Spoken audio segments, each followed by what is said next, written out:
네, 자매님 안녕하십니까? 오늘 요한계시록 강의 17번째 시간, 오늘 11장을 이렇게 함께 살펴보고 여기에 관련된 부분 강의하도록 하겠습니다. 자, 앞에 화면을 보시면요,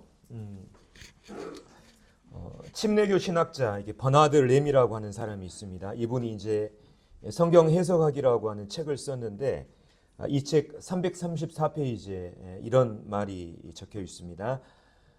제가 읽어보겠습니다. 애연 해석에 있어 가장 우선되는 원리는 문자적 의미는 바로 저자가 의도한 의미라는 전제이다.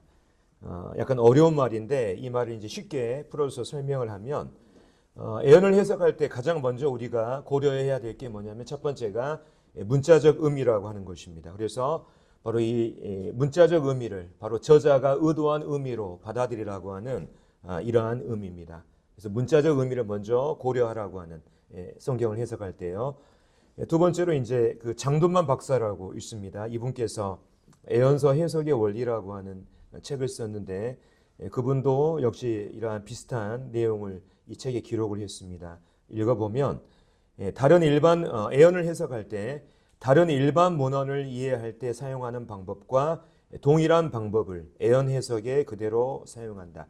그러니까 다른 일반 문헌이라고 하는 것은 실은 이제 책을 얘기하는 거예요. 그래서 우리가 책을 읽을 때 어떻습니까? 먼저 문자 중심으로 문맥에 맞춰서 있는 그대로 우리가 그걸 이해하지 않습니까? 애연 해석도 마찬가지로 바로 이 책을 읽는 것처럼 우선적으로 문자 중심으로 그 다음에 문맥에 맞춰서 있는 그대로 해석하고 이해해야 한다고 이렇게 말하고 있죠. 그래서 가장 먼저 우리가 애연을 해석할 때 우선되는 원칙이 뭐냐면 바로 문자 중심적으로 있는 그대로 이렇게 해석해야 된다는 것입니다. 왜 우리가 애연을 해석할 때 이 문자 중심으로 해석해야 되냐? 자, 우리가 이러한 예를 한번 찾아볼 수가 있습니다. 그리스도의 이 초림과 관련된 구약 성경에 많은 애연들이 있습니다. 그래서 그리스도께서 바로 이새의 줄기, 다윗의 이 자손으로 오시고 또 그리스도께서 처녀의 몸으로 태어나시고 뿐만 아니라 그리스도께서 베들레헴에서 태어난다고 하는 이 그리스도의 초림과 관련된 애언들이 있지 않습니까? 이 애언들이 어떻게 성취됐냐? 문자 그대로 이렇게 성취된 부분들을 보면 그리스도의 이 초림과 관련된 애언들이 문자 그대로 성취된 것처럼 그리스도의 재림과 관련된 이러한 애언들도 우리는 문자적으로 우선 성취될 것으로 이해하고 또 그것을 해석해야 된다고 하는 이러한 뜻입니다. 그래서 오늘 우리가 살펴보게 될 이 11장, 지난 시간에도 말씀드렸다시피 11장은 주석가들 사이에서 가장 해석이 어려운 이러한 장으로 알려져 있습니다. 그래서 저도 이 11장을 이렇게 강의를 준비하면서 다른 어느 때보다도 이렇게 많이 공부했던 것 같고 많은 서적들을 이렇게 뒤졌던 것 같습니다. 그래서 이렇게 해석이 난해할 때 가장 좋은 해석 방법은 뭐냐면 이 애연 해석의 첫 번째 원칙을 따라서 문자 중심으로 우리가 해석한다는 것입니다. 그래서 11장에 보면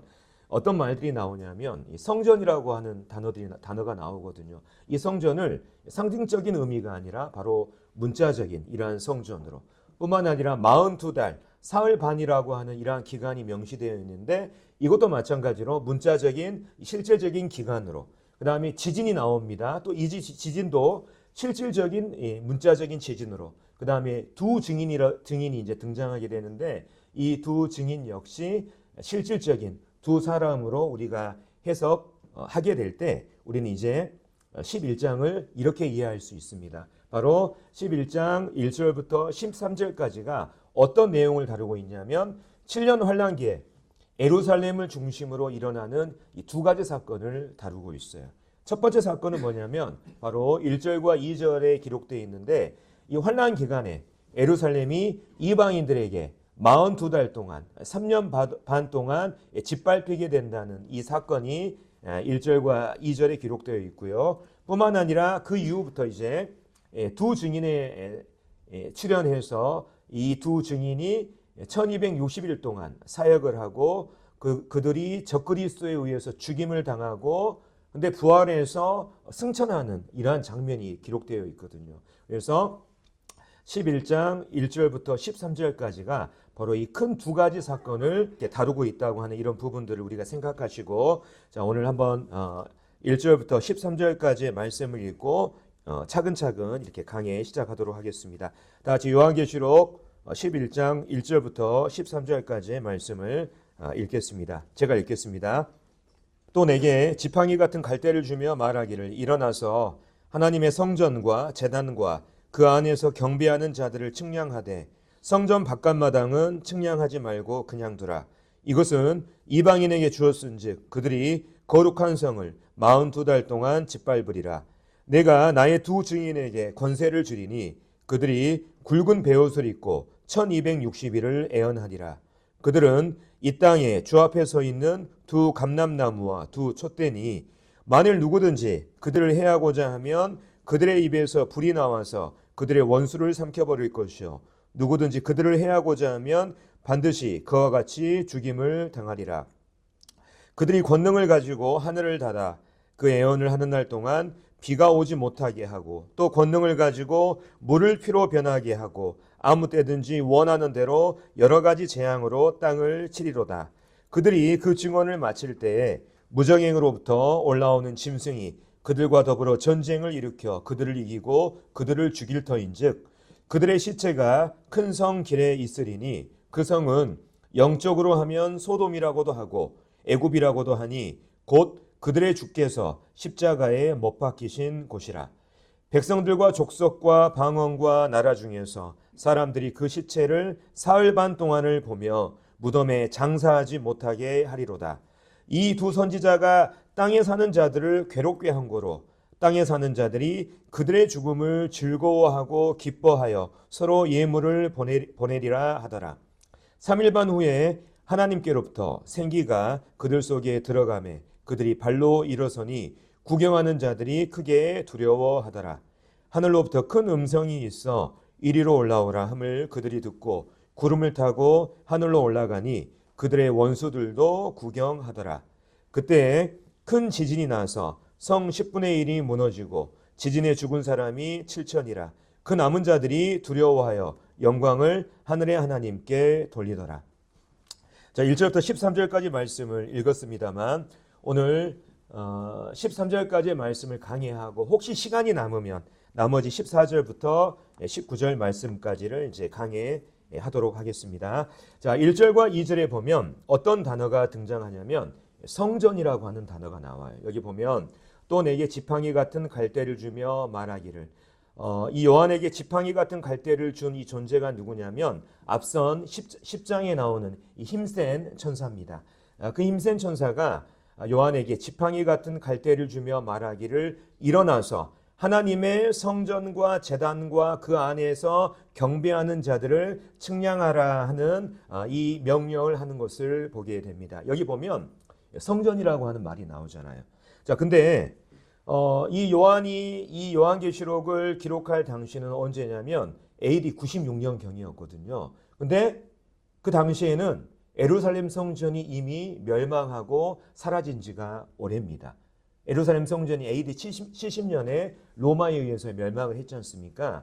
그래서 성전이 없는데 과연 요한이 여기에서 본 그 성전은 과연 어떤 성전을 말하는 것이냐? 이 성전은 미리 말씀드리면 바로 환란기에 이스라엘 예루살렘에 세워질 그 성전을 말하는 것입니다.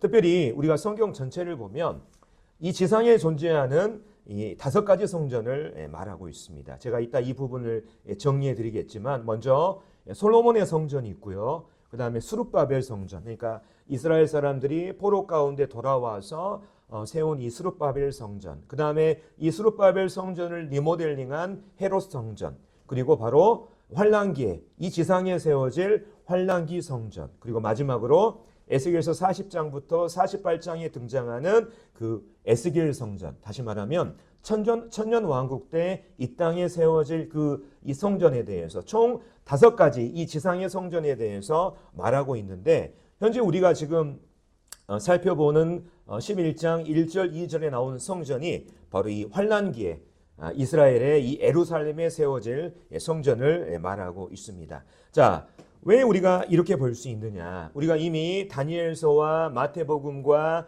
데살로니가 후서를 통해서 이 환란기에 성전이 세워진다고 하는 사실을 우리가 말씀을 통해서 알 수가 있습니다.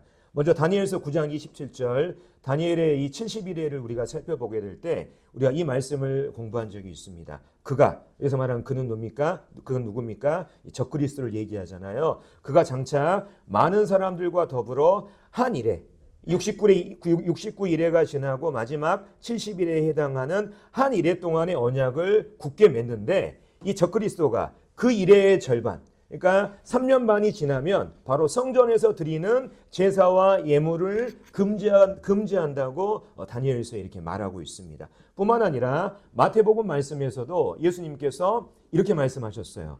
그러므로 너희가 선지자 다니엘이 말한 바 멸망에 가증한 것이 거룩한 곳에 선 것을 보거든. 여기서 말하는 거룩한 곳은 바로 성전의 지성소를 말하고 있는 것입니다. 다시 말하면 예수님께서 이 땅에 큰 환란이 시작될 때 너희가 그 예루살렘에 있는 이 성전의 지성소에 멸망에 가증한 것이 선 것을 너희가 목격하게 될 것이다. 예수님이 이렇게 말씀하신 적이 있거든요. 뿐만 아니라 바울은 데살로니가후서 2장에서 뭐라고 말하냐면 바로 불법의 사람, 그 멸망의 아들이 바로 이 성전에 앉아서 하나님의 성전에 앉아서 자기를 하나님이라고 내세우는 이 일이 있게 될 것을 미리 말하고 있습니다. 그래서 우리가 이런 말씀들을 종합해 보면 지금 이 시대는 존재하지 않지만 장차 환란기 시대가 되면 예루살렘에 성전이 있겠구나 하는 이것을 우리가 추측해 볼 수가 있는 것입니다. 그래서 그토록 그리스도의 재림에 관심 있는 사람들이 바로 이 환란기에 세워질 성전에 그렇게 관심을 갖는 것이 바로 이러한 이유 때문입니다.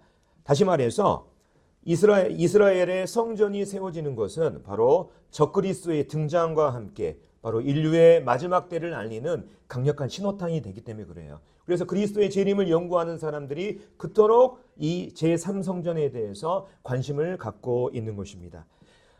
여기 있는 이 건물은요, 바로 예루살렘, 그 유대인 구역에 있는 성전 연구소라고 하는 곳입니다. 제가 작년에 이제 그 예루살렘에 방문했을 때 제가 이 건물을 직접 목격한 적이 있는데요.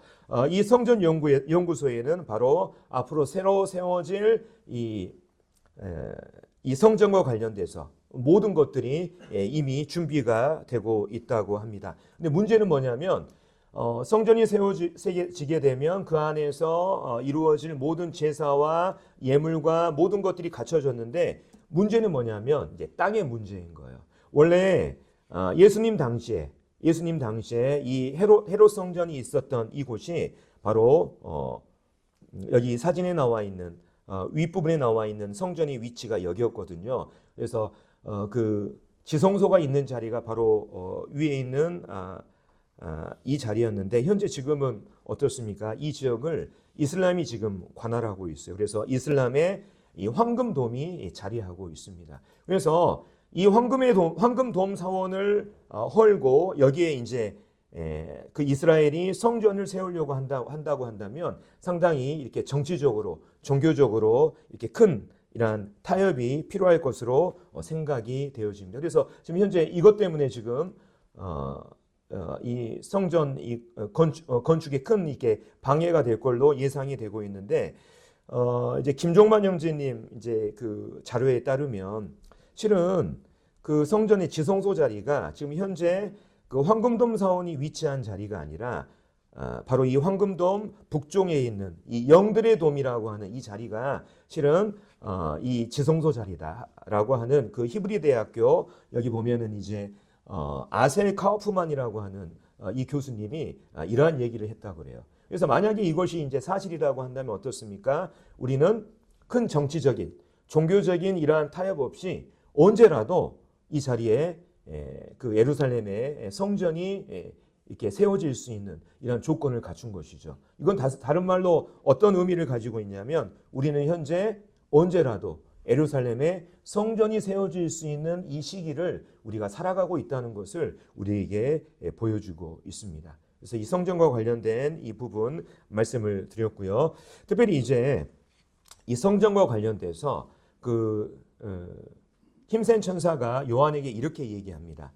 하나님의 성전과 제단과 그 안에서 경배하는 자들을 측량하되 성전 바깥마당은 측량하지 말라고 이렇게 말하고 있거든요. 그래서 이제 이런 부분들이 좀 어려울 수 있는데 좀 제가 쉽게 설명을 해드리겠습니다. 자, 예수님 당시에 이 헤롯 성전을 예로 들자면, 자, 헤롯 성전을 이제 이미지화 시킨 게 바로 이 그림입니다. 여기에 보면 여기에 이제 이방인의 뜰 이제 파티션이라고 하는 이 부분이 있습니다. 여기에 있는 이 앞 부분이 있지 않습니까? 여기를 바로 이방인의 뜰이라 그래요. 그래서 아까 이 전에 나온 이 성전 바깥마당을 다른 말로 이방인의 뜰이라고 말하고 있습니다. 그래서 이 이방인의 뜰은 어떤 구역이냐면 이방인들이 성전에 가장 가까이 갈 수 있는 이런 구역이었어요. 근데 이 이방인의 뜰 파티션에 보면 이러한 비석이 발견되고 있습니다. 어떤 내용이냐면 이곳에, 그러니까 이 이방인의 뜰을 넘어서서 이 성전으로 들어오는 자, 이곳에 이방인을 데려오는 자는 그에 상응하는 죽음을 당할 것이다.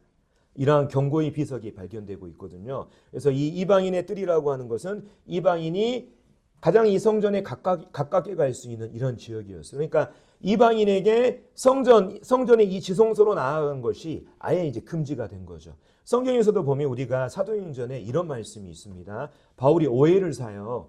그 에베소 사람 이 드로비모를 이 이방인의 뜰 구역을 넘어서 가지고 이 성전으로 데리고 갔다고 하는 이런 오해를 사 가지고 유대인들이 바울을 죽이려고 하거든요. 그래서 여기 보면 제가 읽겠습니다. 외치되 이스라엘 사람들아 더우라. 이 사람은 각처에서, 여기서 말한 이 사람은 바울입니다. 이 사람은 각처에서 우리 백성과 율법과 이곳을 비방하여 모든 사람을 가르치는 그 자인데 또 헬라인을 데리고 성전에 들어가서 그 거룩한 곳을 더럽혔다 하니 이는 그들이 전에 에베소 사람 드로비모가 바울과 함께 시내에 있음을 보고 바울이 그를 성전에 데리고 들어간 줄로 생각함이라라. 그러니까 이 이방인의 뜰을 넘어서게 되면 이제 이게 죽음을 각오해야 된다고 하는 이러한 계명들이 있었는데 바울이 이방인을 거기까지 데리고 들어갔다고 오해를 한 거예요. 그래서 바울을 죽이려고 하는 이러한 장면을 우리가 사도행전에서 찾아볼 수 있습니다. 그래서 그만큼 이방인은 이 이방인의 뜰을 넘어서 그 하나님의 임재 가운데 나아가는 것이 금지되었다고 하는 것입니다. 근데 중요한 건 뭐냐면 이제 성경이 에베소 말씀에 보면 이런 말씀이 있습니다. 그는 우리의 화평이신지라 둘로 하나를 만드사 원수된 것 곧 중간에 막힌 담을 자기 육체로 호시고 법조문으로 된 계명의 율법을 폐하셨으니 이는 이 둘로 자기 안에서 한 세 사람을 지어 화평하게 하시고, 다시 말해서 성경은 예수님께서 그분의 이 십자가의 죽음으로 인해서 이방인들을 가로막았던 그 담을 허시고 이제 이방인들도 예수 그리스도의 그 죽음을 통해서 하나님의 임재 가운데로 나아갈 수 있는 그 길을 열어놓으시로 말미암아 이제 유대인이든 이방인이든 바로 예수 그리스도를 믿음으로 하나가 되는 이 교회 시대가 시작되었다고 하는 것을 우리에게 이 에베소 말씀을 통해서 알려주고 있습니다. 그래서 이방인들에게는 하나님의 임재 가운데 나아가는 그 일이 금지되었지만 바로 예수 그리스도의 십자가의 죽음으로 말미암아 이러한 모든 금지됐던 것을 예수님께서 허무신 거예요. 그래서 우리 이방인들 역시 또 유대인들 역시 예수님으로 말미암아 하나님의 임재 가운데 나아갈 수 있는 이 구원의 길이 열렸다고 성경은 말하고 있습니다. 그래서 이런 어떤 그 이방인과 유대인과의 어떤 구별된 이러한 부분들을 이러한 말씀들을 통해서 이렇게 우리가 살펴보고 있습니다. 근데 이제 중요한 것은 이제 다시 1절과 2절로 넘어가면 자, 이 말씀이 어렵기 때문에 이제 설명할 것도 되게 많습니다. 그래서 이해해 주시기 바랍니다. 자, 그래서 이제 하나님의 이 성전에 대해서 또 성전 바깥 마당에 대해서 말씀을 드렸는데, 자 이제 이 천사가 뭐라고 얘기하냐면, 자 성전 바깥 마당은 측량하지 말고 그냥 두라. 이것은 이방인에게 주었은즉 그들이, 여기서 말하는 그들은 누굽니까? 이방인들이 거룩한 성을 42달 동안 짓밟게 된다고 성경이 지금 말하고 있죠. 이방인이 바로 이 거룩한 성. 자, 이 거룩한 성은 성경에서 뭐라고 얘기하냐면 이게 상징적인 이러한 의미가 아니에요. 이미 성경이 이 거룩한 성이 뭐라고 하는 것을 문자적으로 증명하고 있습니다. 구약 성경 느헤미야 11장에 보면 거룩한 성 예루살렘, 이사야 52장에 보면 거룩한 성 예루살렘이요. 여기서 말하는 거룩한 성은 과연 뭘 얘기할까요? 바로 예루살렘을 얘기하는 거예요. 다시 말해서 이방인들이 이 환난 기간 동안 예루살렘을 42달 동안 짓밟게 된다고 하는 이 말씀을 이 천사가 하고 있는 것을 보게 됩니다. 예수님께서도 이 땅에 계실 때 바로 이 땅의 큰 환난의 이 기간에 바로 이 예루살렘이 황폐하게 될 것을, 이방인들로 말미암아 황폐하게 될 것을 이미 예수님께서 말씀하신 바가 있습니다. 누가복음 21장에 보면 자, 이런 말씀이 있습니다. 그날에는 아이벤 자들과 젖먹이는 자들에게 화가 있으리니 이는 땅에 큰 환난과 이 백성에게 진노가 있겠습니다. 그들이 칼날에 죽임을 당하여 모든 이방에 사로잡혀 가겠고 예루살렘은 이방인의 때가 차기까지 이방인들에게 밟히리라. 어떤 사람들은 이 말씀을 예루살렘이 로마에 함락되는 이 장면으로 생각하고 있는데 그렇지 않습니다. 왜냐하면 이 다음 구절에 이 말씀이 나와요. 1월 성신에는 징조가 있겠고 땅에서는 민족들이 바다와 파도의 성난 소리로 인하여 혼란한 중에 공고하리라. 사람들이 세상에 임할 일을 생각하고 무서워함으로 기절하리니 이는 하늘의 권능들이 흔들리겠습니다. 우리가 이미 7 인의 심판, 7 마팔의 심판을 통해서 이 부분 다 살펴봤습니다. 그때 사람들이 인자가 구름을 타고 능력과 큰 영광으로 오는 것을 보리라.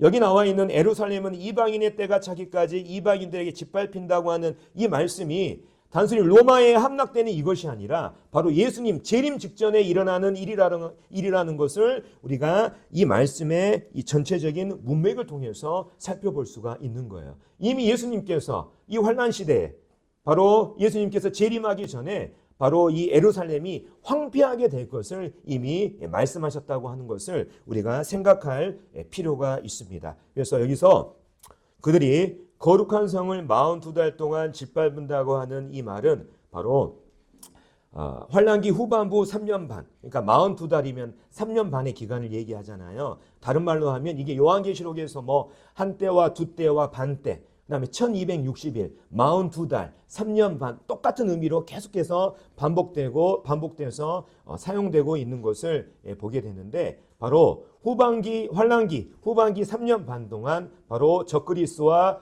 그를 따르는 이방인들에 의해서 예루살렘이 심하게 황폐될 것이라고 하는 이 말씀으로 우리가 이해하시면 좋겠습니다. 자, 그렇다고 한다면 이제 가장 중요한 단어. 자, 여기 보면 측량한다고 하는 말이 나와요. 측량.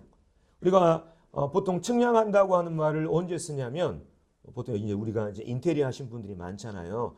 우리가 측량을 언제 하냐면 어떤 물건의 어떤 치수라든지 길이를 잴 때 측량한다 이런 말을 씁니다. 건축할 때 이런 말을 쓰잖아요. 근데 자, 우리가 이런 측량이라고 하는 것이 문자적인 의미를 가지고 있는데 이 말씀에 보면 이상한 것이 두 가지가 발견됩니다. 첫 번째는 천사가 측량하라고 하는데 구체적인 치수들이 안 나와요. 그렇죠? 그 다음 두 번째 중요한 게 뭐냐면 그 안에서 경배하는 자들을 측량하라고 하는 이 말이 주어집니다. 그러니까 하나님의 성전도 우리가 측량할 수 있고 제단도 우리가 측량할 수 있어요. 근데 그 안에서 경배하는 자들을 측량해라. 다시 말하면 그 안에서 경배하는 자들의 치수를 재라.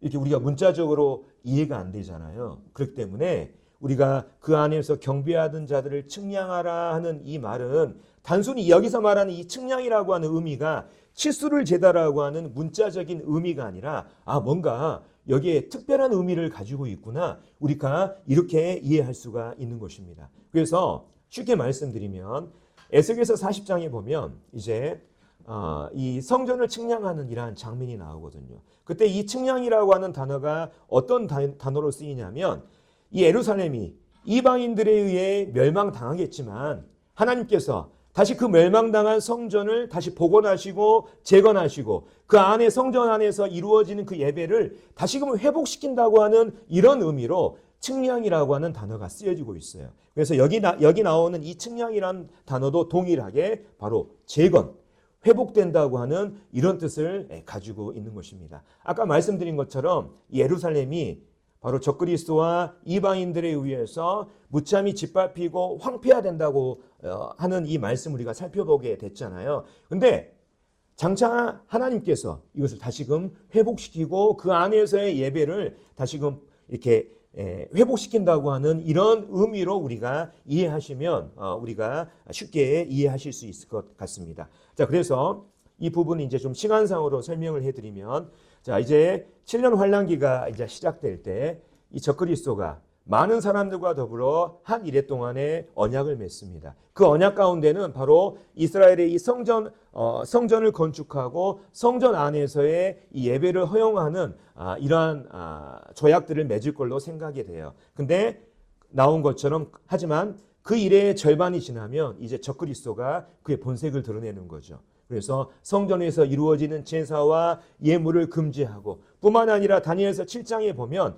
장차 적그리스도가 이런 일을 한다고 기록이 되어 있습니다. 장차 지극히 높으신 이를 말로 대적하고 지극히 높으신 이의 성도를 괴롭게 하고 그가 또 때와 법을 고치고자 할 것이고 성도들은 그의 손에 붙임받아서 한 때와 두 때와 반 때, 아까 말씀드린 것처럼 1260일 3년 반 42달 똑같은 얘기예요.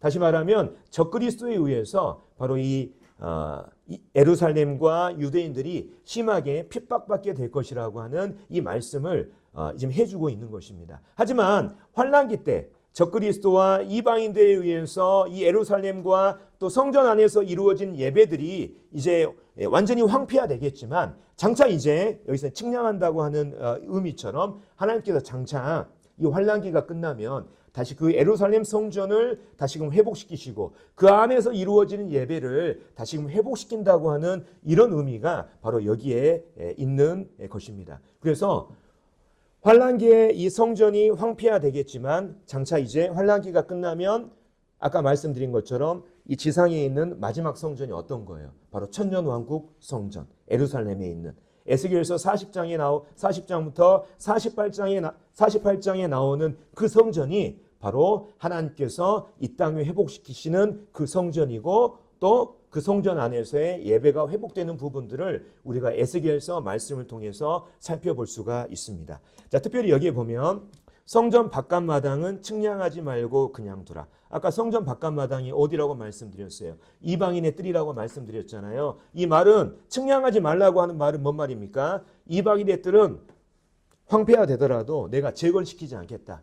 그냥 그대로 놔두겠다. 이런 의미지 않습니까? 근데 우리가 실질적으로 에스겔서 40장부터 48장 말씀의 그 성전을 보면요. 그 성전에는 이방인의 뜰이 없습니다. 그래서 이런 부분들과 연관해서 전체적으로 이해하시면 좋겠습니다. 자, 그래서 제가 이제 전체적으로 이 부분을 말씀을 드리겠습니다.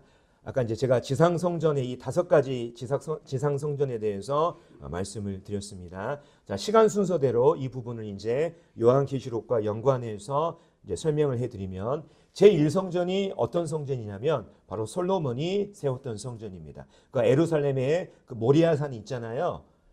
모리아산이 어디입니까? 바로 아브라함이 이삭을 제물로 드리려고 했던 그 산. 그러니까 우리가 성경에서 산이라고 하면 우리가 우리 한국에 있는 이러한 높은 뾰족한 산 이런 산이 아니라 이스라엘에서 산의 개념은 언덕을 얘기하는 거예요. 언덕. 그래서 바로 그 모리아산에 이제 아브라함이 이삭을 제물로 바치는 장면이 있는데 바로 이 다윗이 바로 예루살렘의 이 모리아산에 하나님의 성전을 세우죠. 그게 바로 솔로몬 성전입니다. 근데 이 솔로몬 성전이 언제 멸망당하죠? 바벨론의 느부갓네살 왕에 의해서 멸망당하지 않습니까? 그 이후에 이제 유대인들이 바벨론으로 포로로 끌려가서 다시 고레스 칙령에 의해서 귀환해서 성전을 세우죠. 그게 뭡니까? 스룹바벨 성전이에요. 근데 이 스룹바벨 성전은 과거의 솔로몬의 성전에 비해서 너무나 초라하고 형편이 없었어요. 그래서 나중에 헤롯이라고 하는 사람이 유대인들의 환심을 사기 위해서 이 스룹바벨 성전을 리모델링을 시켜주죠. 근사하게. 그게 바로 헤롯 성전입니다. 제자들이 예수님께 막 자랑했던 그 성전 있지 않습니까? 근데 이 헤롯 성전이 언제 멸망하나요? AD 70년에 로마의 침략에 의해서 로마의 티투스 장군이 이끄는 군대에 의해서 멸망당하게 되지 않습니까? 그 성전이 이제 더 이상 존재하지 않지만 바로 이 제3성전, 방금 우리가 살펴봤던 것처럼 이 환난기에 예루살렘에 성전이 세워질 것이고, 바로 이 환난기 성전 역시 후반기 3년 반에 바로 적그리스도와 이방인들에 의해서 황폐화될 것이라고 성경이 말하고 있습니다. 하지만 성경은 이제 이 땅에 바로 이 마지막 성전, 하나님께서 그 성전을 측량하신다고 하는 그 약속처럼 바로 이 천년왕국의 예루살렘에 성전을 세우시고, 그 예루살렘 성전에 그리스도께서 친히 좌정하셔서 온 세상을 다스리는 그 부분에 대해서 이 에스겔서 말씀에서 이렇게 기록하고 있는 것을 보게 됩니다. 이 땅에 있는 이 지상의 성전의 역사를 보면 바로 하나님께서 이 인류를 어떻게 다루실지 그분의 계획을 우리가 어느 정도 짐작할 수가 있습니다. 그래서 전체적으로 정리하면 방금 우리가 1절과 2절에 방금 봤던 이 말씀, 짧은 이 두 말씀이지만 우리가 어떻게 이해하면 좋냐면 바로 예루살렘과 또 그곳의 성전이 환난기 42달 동안 바로 이방인들에게 짓밟히고 황폐화되겠지만은 하나님께서 장차 그 성전과 그 안에서 이루어지는 이 예배를 다시금 회복시키시고 그 성전을 다시금 재건하신다고 하는 이 약속의 말씀으로 우리가 이해하시면 우리가 1절과 2절 말씀에 대해서 우리가 쉽게 이해하실 수 있을 것 같습니다. 그래서 1절과 2절 말씀을 설명하는 데만 해도 지금 보니까 30분이 지났네요. 그래서 많은 이제 주석가들이 이렇게 이 부분을 해석하는데 어려움을 겪는 이유가 그만큼 이 부분이 어렵기 때문에 그렇습니다. 그래서 제가 공부한 대로 또 이 부분이 틀릴 수도 있지만 제가 아는 대로 최대한 이해하실 수 쉽게 이렇게 설명을 이렇게 해드렸습니다. 혹시 이해를 이렇게 못하시고 어려우신 분들이 계시면 약간 이제 죄송하다는 이제 말씀을 드리고, 이제 이 다음 구절에 넘어가서 이제 성전 얘기가 끝났잖아요. 이제 두 증인에 대한 얘기가 나옵니다. 자, 이제 두 증인. 실은 이 두 증인에 대한 이야기도 상당히 중요합니다. 왜냐하면 오늘날 이단들이 그 14만 4천과 더불어서 가장 단골로 써먹는 이 소재가 바로 이 두 증인이거든요. 그래서 이 부분도 우리가 잘 살펴봤으면 좋겠습니다. 이제 요한은 이제 초점을 옮겨서 환난기에 이렇게 사역하게 될 이 두 증인의 두 증인이 펼칠 이 역동적인 사역으로 이제 초점을 전환을 하죠. 제가 3절과 4절을 읽겠습니다. 내가 나의 두 증인에게 권세를 주리니 그들이 굵은 베옷을 입고 1260일을 애언하리라. 그들은 이 땅에 주 앞에 서 있는 두 감람나무와 두 촛대니. 자, 여기에 보면 두 증인이 나옵니다. 그래서 이 환난기에 두 증인이 특별한 권세를 받아서 굵은 베옷을 입고 1260일 동안 애언 사역을 한다고 나와 있어요. 여기 말하는 애언은 뭐냐면 앞으로 일어날 일들을 애언한다 이런 의미가 아니라 하나님의 말씀을 직접 대언한다고 하는 이런 의미로 받아들이면 좋겠습니다. 그래서 성경에 애언이라고 하는 말이 나오면 우리가 무조건 미래에 대한 일들을 이렇게 미리 말한다 이런 의미로 받아들이는 것이 아니라 대부분의 말은 그냥 하나님의 말씀을 대신 전한다 하는 이런 뜻으로 이해하셔야 되는 거예요. 그게 가장 우선적인 의미예요. 물론 앞날을 예측한다는 의미도 있지만, 그래서 이 두 증인이 특별한 권세를 받고 굵은 베옷을 입고 하나님의 말씀을 사람들에게 대언한다고 이렇게 나와 있는데요. 자, 여기 이 두 증인이 어떤 사역을 담당하냐? 이것은 이들이 입은 옷을 통해서 우리가 짐작할 수가 있습니다. 여기 보면 두 증인이 굵은 베옷을 입는다고 나와 있잖아요. 굵은 베옷은 성경에서 어떨 때 입는 옷이냐면 이스라엘이 하나님 앞에서 회개하고 참회하고 하나님 앞에서 죄를 자복했을 때 바로 이 굵은 베옷을 입었다고 성경이 말하고 있거든요. 느헤미야 말씀에 보면 이스라엘 자손이 다 모여 금식하여 굵은 베옷을 입고 티끌을 무릅쓰며 모든 이방 사람들과 절교하고 서서 자기의 죄와 조상들의 허물을 자복하고. 굵은 베옷은 참회와 자복의 상징입니다. 그래서 이들이 굵은 베옷을 입고 하나님의 말씀을 전했다고 하는 이 말씀은 어떤 의미를 가지고 있냐면 바로 이들의 사역이 사람들 앞에서 하나님께 회개하고 또 참회를 요구하는 이러한 사역이었다는 것을 우리에게 잘 보여주고 있습니다. 그런데 증인은 증인인데 한 명의 증인이 아니라 두 명의 증인이에요. 그 이유는 뭐냐면 바로 구약 성경에 보면 자, 어떤 사람의 증언이 참되다 하는 이 기준을 나타낼 때 두 사람 이상이어야 됐습니다. 그 기준이 둘이었다고요. 그래서 한 말씀만 제가 끌어오면 신명기 말씀에 이런 말씀이 있어요. 사람의 모든 악에 관하여 또한 모든 죄에 관하여는 한 증인으로만 정할 것이 아니라 두 증인, 최소한의 기준이 두 증인이라는 거예요. 그래서 이들이 정말 하나님의 그 참된 대언을 전하는 사역자라고 하는 이 증거를 바로 이 둘이라는 숫자를 통해서 하나님이 말씀하고 있는 것을 보게 됩니다. 그래서 정리하면 이 두 증인은 어떤 사람이냐면 환난기에 특별한 권세를 받고 사람들에게 참회와 회개의 메시지를 전하는 이러한 사역을 감당하는 특별한 이 두 사람을 말하고 있습니다. 근데 이들은 여기 나와 있는 것처럼 두 감람나무와 두 촛대로 비유되고 있습니다. 두 감람나무와 두 촛대. 자, 이 말씀을 우리가 어디서 찾아볼 수 있냐면 스가랴 4장에 가면 이 두 감람나무와 관련된 내용이 나옵니다. 자, 이 스가랴 4장과 관련된 이 당시의 배경을 제가 간단하게 이제 설명을 해드리면 이때 상황이 어떤 상황이냐면 이스라엘이 바벨론의 포로 생활 가운데서 이제 본토로 귀환한 때였어요. 근데 옛 땅으로 돌아온 이스라엘은 힘이 없고 무력했습니다. 그래서 그들의 마음 가운데 늘 근심이 있었어요.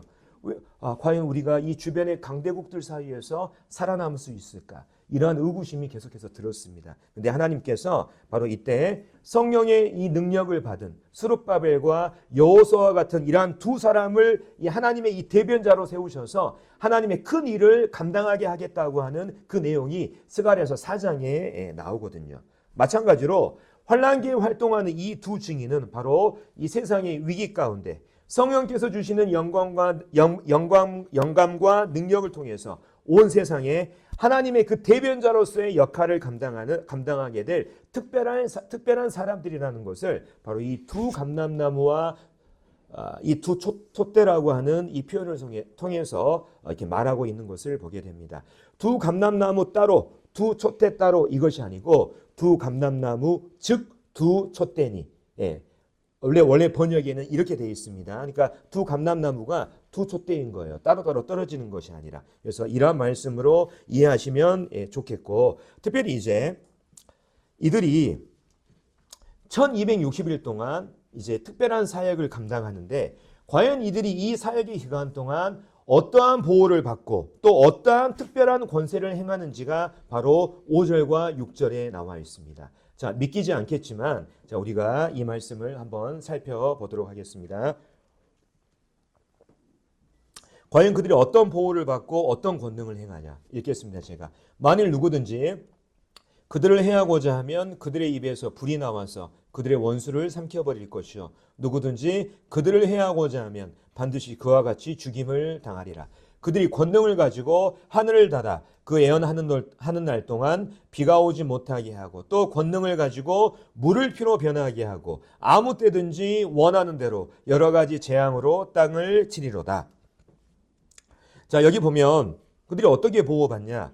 누구든지 그들을 해하고자 하면 그들의 입에서 불이 나와서 원수를 삼켜버리고 또 누구든지 그들을 해하고자 하면 그와 같은 방식, 그와 같이 죽임을 당한다고 하는 말이 뭔 말이냐면 불이 나와서 그들을 태워버린다고 하는 이런 의미인 거예요. 그래서 이 사람의 입에서 이 불이 나온다고 하는 이 표현이 도저히 믿기지 않잖아요. 그래서 많은 주석가들이 이것을 보고 여기서 이 사람의 입에서 나오는 불은 진짜 불이 아니야. 그 불은 뭐냐면 바로 그들의 입에서 나오는 말의 능력을 의미하고 있어. 뿐만 아니라 말의 능력, 곧 복음을 의미하고 있어. 그리고 그 원수를 삼켜버린다는 말이 어떤 뜻이냐면 사람들이 그들의 말을 듣고 그들의 말에 설득당하는 것을 지금 상징적으로 표현한 거야. 이렇게 많은 주석가들이 말하고 있거든요. 물론 그렇게 해석할 수 있습니다. 근데 실은 우리가 이것을 문자적으로 받아들일 필요가 있어요. 왜냐하면 여기 보면 반드시 그와 같이 죽임을 당한다고 하는 표현이 나왔지 않습니까? 그렇죠? 이것은 뭐냐면 이 불이 그냥 사람을 설득시키는 그 불이 아니라 실질적으로 사람을 태워서 그의 육체적인 생명을 앗아가서 죽음에 이르게 하는 그 불이라고 하는 것을 성경이 지금 말하고 있습니다. 그래서 우리가 이것을 상징적으로 해석할 이유가 전혀 없는 거예요. 여기서 보면 반드시 그와 같이 죽임을 당한다고 하는 이 표현이 나오는 것을 보게 될 때 이 두 증인의 입에서 나오는 말의 능력이 아니라 실질적으로 하나님께서 이들에게 이러한 특별한 권능을 행할 수 있도록 능력을 주시는 이 장면, 또 그들을 보호하시는 장면으로 우리가 이해하시면 훨씬 좋겠습니다. 실은 이러한 예가 어디에 나와 있습니까? 구약 성경에 이미 나와 있어요. 북이스라엘의 왕 아하시아라고 하는 왕이 있습니다. 그 사람이 엘리야를 죽이기 위해서 군대를 보내요. 근데 하나님께서 이 엘리야를 보호하기 위해서 불을 내려가지고 이 군사들을 싹 태워서 죽이는 장면이 나와 있습니다. 그래서 실은 불에 의해서 하나님의 심판에 의해서 사람이 불살라지는 이러한 부분들은 이미 성경에서 우리가 이미 찾아본 전례가 있기 때문에 그러한 전례를 따라서 충분히 이러한 일들이 가능하다고 하는 이런 부분들을 우리가 이렇게 생각해 보시면 좋겠습니다. 그래서 바로 이 환난 기간에 이 두 사람이 하나님을 대신해서 이렇게 신적 선포를 하지 않습니까? 이 신적 선포를 방해하는 사람들에게 하나님께서 이러한 무서운 이러한 이 재앙으로 이 방해하는 사람들을 치시는 이러한 장면으로 우리가 생각해 보시면 좋겠습니다. 자, 그렇다면 이들이 이러한 보호를 받는데 또 이들이 행하는 권능이 있어요. 어떤 권능을 행하냐면 여기서 나오는 것처럼 하늘을 닫아서 그들이 사역하는 동안 비가 오지 못하게 하고 또 물을 피로 변하게 하고 또 아무 때든지 그들이 원하는 대로 여러 가지 재앙으로 땅을 친다. 다시 말하면 불신자들을 이 재앙으로 괴롭히고 그들을 심판한다고 하는 이러한 권세가 그들에게 주어졌다고 말하고 있습니다. 그래서 하나님께서 이 두 증인에게 이러한 특별한 권세를 주신다는 것은 뭐냐면 바로 이 시대에 바로 이 두 증인이 수행하는 사역이 그만큼 중대하다는 것을 우리에게 보여주고 있어요. 그렇다면 왜 지금 이 시대에 이렇게 도저히 믿지 못할 일들이 벌어지게 되는 걸까? 어떻게 이렇게 우리가 도저히 이해할 수 없는 상식 밖의 일들이 벌어지게 되는 걸까? 그것은 우리가 이렇게 생각해 볼 수가 있습니다. 그 이유는 그 시기를 살아가는 이 사람들의 마음이 너무나 완악하고 딱딱하게 굳어 있고 황폐화되어 있기 때문에 하나님께서 이런 방식을 통하지 않고서는 그들의 마음을 돌이키고 그들을 죄에서 이렇게 회개하는 이러한 일들이 불가능하기 때문에 하나님께서 이러한 정말 그 엄청난 일들을 통해서 사람들의 이 마음을 돌이키고자 하시는 이 하나님의 이러한 방법들을 우리가 생각해 볼 수가 있습니다. 자, 그렇다면 이제 과연 이 두 증인이 누구냐? 이 두 증인에 대해서도 여러 견해가 있습니다. 자, 여러 견해가 있어요. 그래서 이제 중요한 부분이 있다 제가 말씀드리겠습니다. 자, 요한계시록을 미래주의 그 무천년주의자의 입장, 다시 말하면 이 교회 시대가 천년 왕국이라고 주장하는 사람들은 이 두 증인을 교회로 해석합니다. 그래서 교회의 사역자와 선교자가 바로 이 두 증인이다. 이 교회 시대. 이렇게 얘기하고요. 그다음에 이 요한계시록을 역사적으로 해석하려고 하는 사람들은 이 두 증인을 바로 이 기독교 역사 가운데 있었던 왈도파 또 알비파라고 이렇게 말하고 있습니다. 또 안식교에서는 이 두 증인을 뭐라고 얘기하면 이 두 증인은 구약과 신약이야. 왜냐하면 하나님의 말씀을 그들이 대언을 하거든. 그리고 신천지 같은 경우는 이 두 증인을 이만희와 홍종열하고 이렇게 말하고 있습니다. 뿐만 아니라 여기에 대해서 이제 또 어떤 의견이 있냐면 바로 이들이 행하는 권능이 구약 시대에 보면 엘리야와 모세하고 비슷하거든요. 예를 들면 엘리야는 어땠습니까? 비를 못 오게 했지 않습니까? 그 다음에 또 불을 내렸잖아요. 갈멜산에서. 엘리야의 사역과 비슷하죠. 그다음에 여기서 두 증인이 물을 피로 변하고 했다고 했는데 이것은 누가 생각나십니까? 모세를 생각나게 하잖아요. 그래서 많은 사람들이 이 두 증인은 모세와 엘리야야 이렇게 말하는 사람도 있습니다. 뿐만 아니라 어떤 사람은 바로 에녹과 엘리야 이렇게 말하고 있어요. 왜냐하면 에녹과 엘리야는 어떤 사람들입니까? 죽음을 보지 않고 하늘에 올라간 사람들이잖아요. 근데 하나님께서 정하신 법칙이 한 번 죽는 것은 사람에게 정하신 것이기 때문에 이 두 사람이 와서 죽어야 된다는 거예요. 다시 와서. 이따 이 두 증인이 죽는 장면이 나오거든요. 이렇게 주장하는 사람들도 있어요. 그래서 이 두 증인의 정체에 대해서 정말 여러 가지 많은 견해들이 있습니다만 중요한 건 뭐냐면 성경에서 이 두 증인의 신원에 대해서 특정하지 않는다는 거예요. 우리가 그냥 이 성경의 범주 안에서 이 두 증인에 대해서 우리가 추측해야 되는 이 부분만 우리가 생각하면 좋겠습니다. 그래서 이 두 증인은 어떤 사람들이냐? 성경의 범주 안에서 우리가 생각하면 바로 환난 기간에 모세와 엘리야와 같은 이러한 이적들을 통해서 이 땅의 불신자들에게 회개를 촉구하는 이런 사역을 감당하는 특별한 사람들이라고 하는 이러한 해석을 우리가 할 수 있게 되죠. 뿐만 아니라 이 두 증인이 나중에 어디에서 죽냐면 예루살렘에서 죽는 장면이 나오거든요. 그래서 이런 장면을 보면 아마도 이 두 증인은 유대인일 가능성이 크다. 이러한 짐작은 우리가 할 수가 있는 거예요. 근데 제가 말씀드린 것처럼 이단들은 어떻습니까? 이 범주를 넘어선다니까요. 이 두 증인에 대해서 특정을 해버립니다. 그래서 아까 말씀드린 것처럼 이 두 증인은 요한계시록에 나오는 14만 4천과 같이 이단들이 사람들을 미혹할 때 등장하는 완전 단골 소재예요.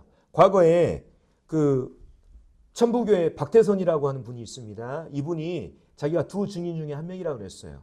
뿐만 아니라 박태선 밑에서 성경을 배웠던 이 신천지의 이만희도 자기가 두 증인 중에 한 명이라고 말하고 있죠. 근데 중요한 건 뭐냐면 현재 지금 이 두 증인은 언제 출현합니까? 환난 기간에, 환난 시대에 출현하잖아요. 지금 우리가 사는 시대는 어떤 시대예요? 교회 시대예요. 근데 이 교회 시대에 자기가 두 증인이라고 주장하는 사람도 어떤 사람들이에요? 그 사람들은 100% 사기꾼이라고 하는 것을 우리에게 보여주고 있는 거예요. 성경은 이 두 증인이 환난 시대에 출현한다고 하는데 이 교회 시대에 자기가 두 증인이라고 말하는 사람들은 100% 이단인 거예요. 무슨 말씀인지 이해되셨죠? 그러니까 이단들이 성경의 범주를 넘어서서 어떤 이 두 증인에 대해서 특정해서 내가 이 두 증인 중에 한 명이다. 이 교회 시대에 내가 두 증인이다 하면은 100% 이단인 것입니다. 그래서 우리는 주변에서 이 두 증인에 대해서 특정을 하거나 자기가 두 증인 중에 한 명이라고 하는 이러한 사람이나 단체는 우리가 이단으로 알고 조심해야 되는 거예요. 무슨 말씀인지 이해되셨죠? 이것만 아시면 돼요. 이 두 증인이 누구냐? 우리 나중에 알 수 있습니다. 근데 이 성경이 이 두 증인에 대해서 특정하지 않고 있기 때문에 우리 그것으로 만족하면 되는 거예요. 예. 그래서 이 부분에 대해서 조심할 필요가 있고, 자, 그렇다면 오늘 이제 좀 어려운 부분을 이렇게 설명하다 보니까 시간이 계속 길어지고 있습니다만 오늘 13절까지만 하겠습니다. 자, 이제 두 증인이 이제 1260일간의 사역을 이제 마치는데 이 사역이 하나님이 이제 정하신 사역이 마치자 어떤 일이 벌어지냐? 이제 적그리스도에 의해서 죽임을 당하는 장면이 나옵니다. 자, 제가 7절부터 10절까지의 말씀을 읽고 여기와 관련된 부분들을 또 설명을 해보겠습니다. 그들이 그 증언을 마칠 때 무적행으로부터 올라오는 짐승이 그들과 더불어 전쟁을 일으켜 그들을 이기고 그들을 죽일 터인즉 그들의 시체가 큰 성 길에 있으리니 그 성은 영적으로 하면 소돔이라고도 하고 애굽이라고도 하고 하니 곧 그들의 주께서 십자가에 못 박히신 곳이라. 그래서 그들이 어디서 죽었는지 잘 나와 있죠. 백성들과 족속과 방언과 나라 중에서 사람들이 그 시체를 사흘 반 동안을 보며 무덤에 장사하지 못하게 하리로다. 이 두 선지자가 땅에 사는 자들을 괴롭게 한 거로 땅에 사는 자들이 그들의 죽음을 즐거워하고 기뻐하며 서로 예물을 보내리라 하더라. 자, 이제 두 증인이 1260일간의 그들의 특별한 사역을 마치자 이제 무적행으로부터 올라오는 짐승에 의해서 죽임을 당하는 장면이 나옵니다. 여기에 이제 처음에 이제 짐승이라고 하는 요한계시록에 처음으로 짐승이라고 하는 단어가 등장하는데 이 짐승이 바로 환난 시기에 사탄으로부터 권세를 받아서 온 세상을 통치하게 될 이 적그리스도를 말하고 있습니다. 그래서 여기서 이 적그리스도를 짐승이라고 하는 이 표현을 썼는데, 이 짐승이라고 하는 표현은 적그리스도라고 하는 이 존재가 가진 이 잔인하고 야사와 같은 이러한 포악한 이러한 심성들을 묘사한 이러한 단어라고 할 수가 있어요. 그가 무저갱에서 올라왔다 그랬습니다. 우리가 예전에 일곱 나팔의 심판에서 무저갱에 대해서 이미 배웠죠. 무저갱은 하나님께서 악한 귀신들을 가둬놓는 이 지하세계의 감옥과 같은 곳이라고 말씀을 드렸는데, 이 짐승이, 이 적그리스도가 무저갱에서 올라왔다고 하는 이 표현은 뭐냐면, 이 존재가 무저갱에 갇혀있던 귀신 가운데 한 존재라고 하는 이런 의미보다는, 이 짐승이라고 하는, 이 적그리스도라고 하는 존재가 바로 악한 존재이고, 뿐만 아니라 사탄의 이 밑에서 사탄의 영향력 가운데 있는 이러한 존재라고 하는 것을 바로 무저갱으로부터 올라왔다 하는 이러한 표현으로 이해하시면 좋겠습니다. 그래서 성경은 이 두 증인이 무저갱으로부터 올라온 바로 이 적그리스도에 의해서 죽임을 당했다고 나와 있죠. 근데 이들이 죽은 다음에 그들의 시체가 어디에 있냐면 큰 성 길에 있는데, 그 성은 바로 그들의 주께서 십자가에 못 박히신 곳이라고 나와 있습니다. 그럼 그들의 시체가 지금 어디에 있다는 거예요? 바로 주께서 십자가에 못 박히신 곳이 어디입니까? 예루살렘이잖아요. 이들이 예루살렘에서 주로 사역했다는 것을 우리가 이것을 통해서 짐작을 할 수가 있는 거예요. 왜 예루살렘을 영적으로 하면 소돔이라 하고 애굽이라고 다 했냐? 구약 성경에 보면 하나님께서 우상 숭배가 가득하고 하나님을 향한 불신이 만연한 이 예루살렘을 향해서 이미 구약 성경에서 소돔과 애굽이라고 하는 이런 표현을 자주 쓰셨던 것을 우리가 볼 수가 있습니다. 그래서 이들의 시체가 큰 성 길, 바로 이 예루살렘에 이렇게 있게 되는데, 여기서 길이라고 하는 이러한 뜻은 어떤 의미를 가지고 있냐면 공공광장이라고 하는 뜻을 가지고 있어요. 공공광장. 그러니까 일종의 어떤 그냥 조그만 곳이 아니라 모든 사람들이 지나가면서 그 시체를 볼 수 있는 공공광장이라고 하는 이 뜻을 가지고 있다고요. 이것은 어떤 뜻을 또 가지고 있냐면 이들의 죽음 역시 모든 사람들이 지켜볼 수 있는 공개적인 장소에서 이들이 죽음을 맞이했다고 하는 이런 가능성을 우리에게 보여주고 있습니다. 그래서 전반적으로 이 두 증인이 적그리스도에 의해서 죽임을 당하고 그들의 시체가 놓여있는 이 모든 부분들이 바로 이제 TV나 인터넷을 통해서 전 세계에 생중계되는 이러한 부분, 이러한 가능성까지 우리는 생각해 볼 수가 있는 것입니다. 뿐만 아니라 자, 이들의 시체에 대해서도 사람들이 어떠한 반응을 보였냐면, 보통 우리가 사람이 죽으면 그 사람을 존중하는 마음으로 이 사람을 무덤에 묻어서 장사를 지내주잖아요. 근데 장사하는 것이 아니라 공공장소, 모든 사람이 지켜볼 수 있는 공공장소에 버려둬서 장사하지 못하게 해서 이들에게 이 모욕을 주는 것을 보게 됩니다. 그래서 고대 사회에서 시체를 장사하지 않는 것은 그 사람에 대한 엄청난 모욕이었거든요. 엄청난 모멸이었어요. 그러니까 그 당시의 사람들이 이 두 증인에 대해서 얼마나 경멸감을 가지고 있고 이 두 증인을 미워했는지를 우리가 이것을 통해서 우리가 살펴볼 수가 있습니다. 그래서 이 두 증인의 시체를 장사하지 못하게 할 뿐만 아니라 이 두 증인이 죽으니까 어떤 일까지 했어요. 사람들이 그들의 죽음을 즐거워하고 기뻐하며 서로 선물을 보내는 이런 일까지 있었다고 지금 성경이 말하고 있죠. 사람들이 그토록 이 두 증인에 대해서 경멸한 거예요. 이 두 증인이 아까 어떤 사역을 했다고 그랬습니까? 사람들에게 회개와 참회의 사역을 감당했다고 그랬지 않습니까? 뿐만 아니라 그들이 하나님께서 주신 권능을 통해서 사람들을 이렇게 괴롭게 했다고. 왜냐하면 그 괴로움이 사람들을 괴롭게 하는 괴로움이 아니라 돌이키고자 하는 이러한 괴로움이었지 않습니까? 그래서 여기 보면 이 말씀이 있어요. 이 두 선지자가 땅에 사는 자들을 괴롭게 한 거로. 아마도 이 땅에 있는 모든 사람들이 이 두 증인이 전하는 그 하나님의 말씀을 통해서 양심의 가책, 완전히 그 양심을 찌르는 이러한 고통들을 아마 느꼈을 거예요. 뿐만 아니라 이들이 행하는 이러한 재앙을 통해서 얼마나 이 사람들이 정말 괴로움을 당했고 정말 이렇게 이 둘을 못마땅하게 생각했는지 경멸했는지를 우리가 이러한 말씀을 통해서 우리가 살펴볼 수가 있습니다. 그래서 이제 이 두 증인이 죽임을 당하자 사람들이 즐거운 거예요. 이제 정말 양심의 가책 없이 정말 우리가 하고 싶은 일 마음대로 하고 우리가 마음대로 이렇게 살아도 되는 이러한 시대가 열렸다. 그래서 기쁜 나머지 정말 서로 이런 부분들을 축하하고 서로 이렇게 선물을 보내는 이러한 것들을 하는 것을 보게 됩니다. 그래서 이제 적그리스도가 언제 이제 등장하냐면 일곱인의 우리가 심판 우리가 6장을 통해 살펴봤죠. 그러면서 첫 번째 말탄자, 다시 말하면 흰 말탄자 이 미혹의 이 세력이 이 환란의 시대에 처음 시작될 때 바로 세상을 미혹하는 적그리스도도 등장하게 된다고 하는 이런 부분들을 말씀을 드렸지 않습니까? 근데 바로 이 적그리스도가 사람들이 그토록 경멸하고 싫어하던 이 두 증인을 죽이는 일을 통해서 이제 세상의 주목을 받고 사람들의 인기를 얻고 그 다음에 정치적으로 큰 세력을 얻고 힘을 얻는 이러한 일들이 이제 이것을 계기로 이루어질 이 가능성을 우리가 생각해 보게 될 것입니다. 생각해 볼 수가 있습니다. 그래서 적그리스도가 아마도 이 일을 통해서 이 세계의 아마 지도자로 급부상하게 되는 이러한 일들이 있게 되지 않을까 이런 생각을 해보게 됩니다. 근데 놀라운 일들이 벌어졌어요. 3일 반 후에 시체를 장사하지 못하게 이 시체를 버려두고 이들을 모욕을 했는데 엄청난 일이 벌어졌습니다. 아마도 그대의 이 죽음이 이 세상의 모든 사람들에게 아마 이렇게 TV나 인터넷을 통해서 아마 생중계되고 있었을 텐데 갑자기 3일 반 후에 하나님께로부터 생기가 그들 속에 들어갔습니다.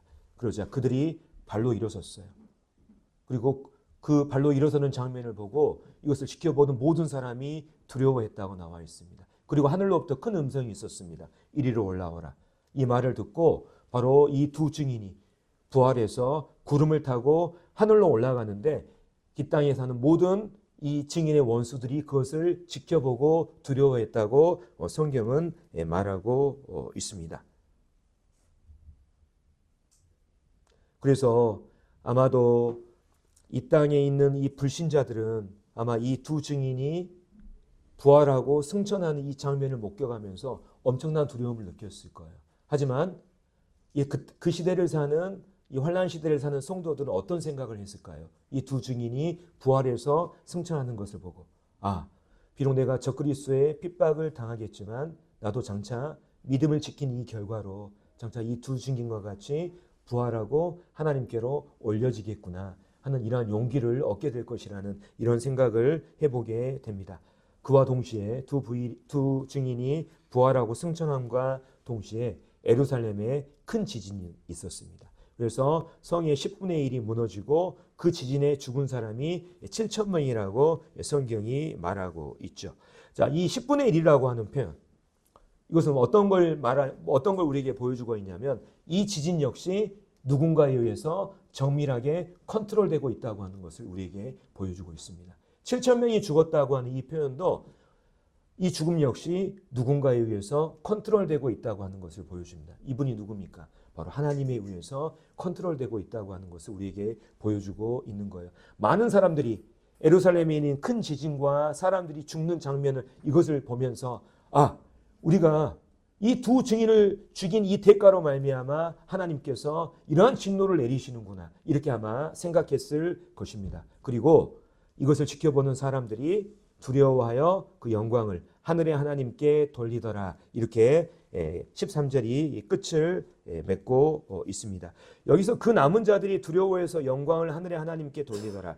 우리가 이 말씀을 우리가 보면 사람들이 정말 이 하나님의 심판을 보고 정말 두려운 나머지 마음을 돌이켜서 그들이 회개하고 이제 하나님 믿겠다고 고백해서 구원받았구나 이렇게 생각할 수 있는데 제가 책들을 보니까요 대부분의 주석가들이 어떻게 책을 쓰냐면 구원받은 것이 아니라 단지 이 일의 배후에 이 지진의 배후에 하나님이 그냥 계시구나 그래서 인정하는 걸로 그냥 고백하는 걸로 이렇게 다 받아들이고 있더라고요. 왜 그렇게 얘기하냐? 성경을 쭉 우리가 살펴보면 정말 그 마음 가운데 진심으로 예수 그리스도를 자기의 구주로 고백하고 영접하지 않는 이러한 사람들이라 할지라도 예를 들면 바로를 예로 들더라고요.